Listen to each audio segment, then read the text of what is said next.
단군 왕검 기록. 단군 신화를 기록한 가장 오래된 자료는 고려 후기의 승려 이련이 기록한 삼국유사입니다.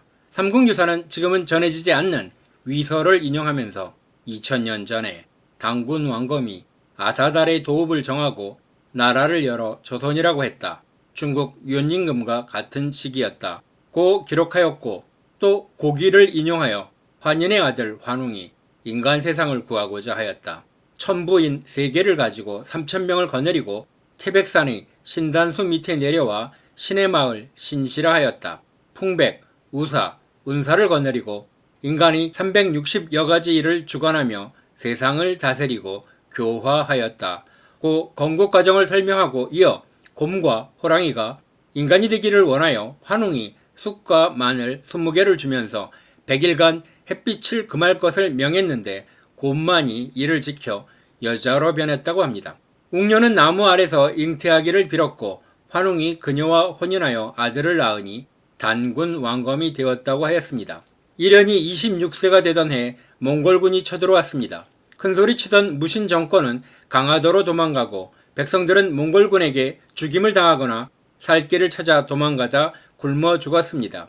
스님이던 이련이 특별히 할 수 있는 일은 없었습니다. 당시 불교계는 종교의 본질적인 임무에서 벗어나 권력과 돈을 가진 귀족들의 편에 섰습니다. 사찰은 경제적 부를 누렸고 고리대금업에 종사하기도 했습니다. 점차 현실에 영합하여 원나라에 빌붙는 매국적인 승려들이 득세했지만 묵묵히 정도를 걷던 이련이 명성을 얻기 시작하였습니다. 국왕인 원종의 부름을 받았고 충렬왕에게 강론할 정도로 위상이 되었지만 이련은 고려의 앞날을 생각하면서 자주적인 역사서의 필요성을 생각했습니다. 1145년 김부식이 저술한 삼국사기가 있었지만 당대의 문벌 귀족이었던 김부식과 동생 김부철의 이름은 송나라 소식과 소철을 흠모한 아버지가 모방할 정도로 중국을 섬기는 모화 사상의 영향을 받았습니다. 이련은 충렬왕 7년 인각사에서 삼국유사를 집필하여 고조선 계승 의식을 엿보였습니다. 19세기 말 서양 열광과 일본 제국주의의 침략에 직면하자 종교를 통하여 국가적 위기를 극복하자는 흐름이 나타났습니다. 구한말의 시대적 상황에서 단군이 민족의 정체성으로 재인식되면서 단군을 숭봉하는 대종교가 성립되었습니다. 원래 대종교단은 나철이 1909년 단군교라는 명칭으로 설립하였습니다. 개천절 등 4대 기념일을 강조하고 민족 정신을 고취하는 강연회를 개최하면서 일제히 주목을 받았습니다. 1910년 한일 합방이 되자 탄압을 피하여 대종교로 개칭하고 종교단체의 성격을 강화했으나 지속적인 압박을 견디지 못하고 만주로 이주하였습니다. 하지만 1915년 일제는 중국과 21개 조약을 체결하며 압박하였고 그 결과 중국 당국은 대종교 금지령을 공포했습니다. 이에 항거하여 1916년 교주 나철 도사교가 자결하자 2대 도사교 김교헌과 서희를 중심으로 무장 독립운동으로 전환하였습니다. 3.1운동 이후 대종교는 총재 서일, 사령관 김좌진을 중심으로 지휘체계를 갖추며 북한도 최고의 군사기관으로 성장하였고 홍범도 부대와 통합을 이루어 청산리 대첩을 이끌어냈습니다.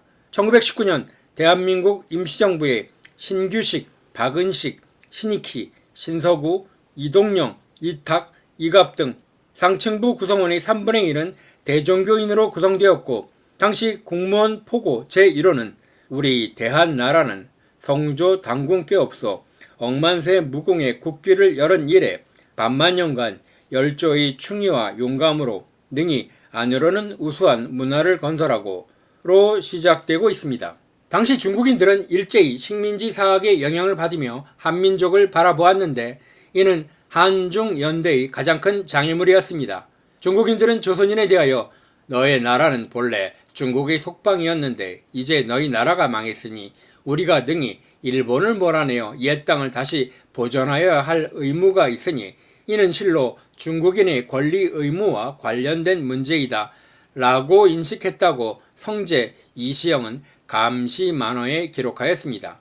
해방 이후 임시정부의 자금 지원과 독립군 간부 양성에 공헌한 공로로 건국 훈장 1등급을 수여받은 중국인 진과부도 1942년 한중문화협회에서 한민족은 일본의 학정 아래 40년 동안이나 압박되어 민족 정신이 거의 거세되었으므로 해방되어도 독립의 국민으로서 잘하여 나가기 어려울 것이다 라고 발언하자 대종교인이던 신익희는 한민족은 4,000년의 역사가 있고 높은 문화와 정부 제도를 가졌던 국민인데 40년의 적의 유린으로 우리의 독립 능력을 의심한다는 말은 천부당 만부당한 말이오 라며 40년 동안의 항일 투쟁사를 열거하며 진과부를 논박하였다고 나의 자서전에 기록하였습니다.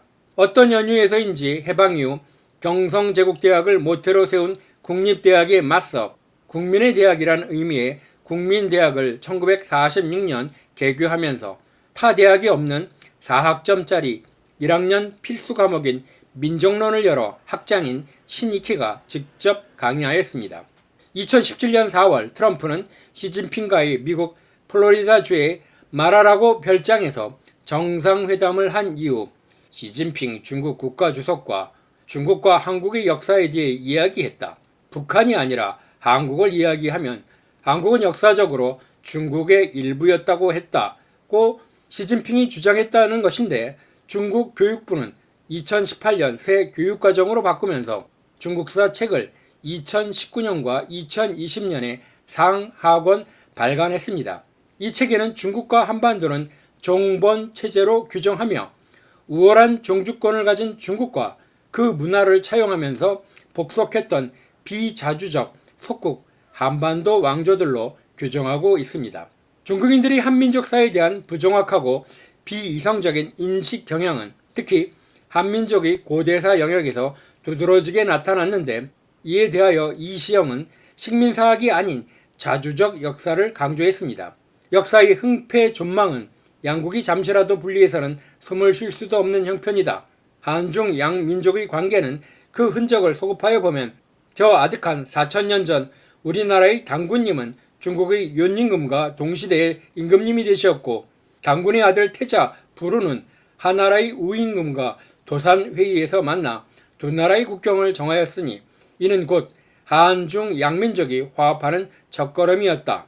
오랜 기간 일본 학계와 일제강점기 조선사 편수의 영향을 받은 우리 학계는 단군 조선을 신화로 간주하고 역사로 인정하지 않았습니다. 1984년 중국 적봉시의 후미진 마을 우아량 유적이 발굴되어 3층 원형 제단과 적석총 모양의 돌무지 무덤이 발굴되었습니다. 이 석관면은 한반도에서 발견되는 동이족 양식이었습니다. 여신과 함께 공을 숭배하는 홍산 문화의 모습이었습니다.